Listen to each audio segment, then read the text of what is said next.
Lietuvā.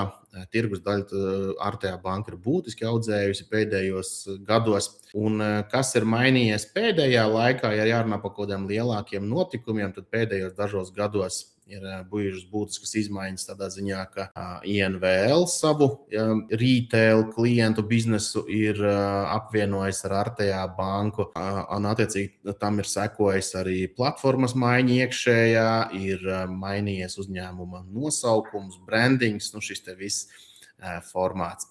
Artea banka, kas agrāk bija zināma kā Šauļu banka, biržā ir kopš 1994. gada. Tirgus kapitalizācija tā uz 9. janvāru bija 627 miljoni eiro un apgrozījums nedēļā bija 2,7 miljoni eiro. Un tas tiešām ir ļoti liels apgrozījums. Valuācijā tad PE ir 9,95, dividendžu ienesīgums ir 6,33%.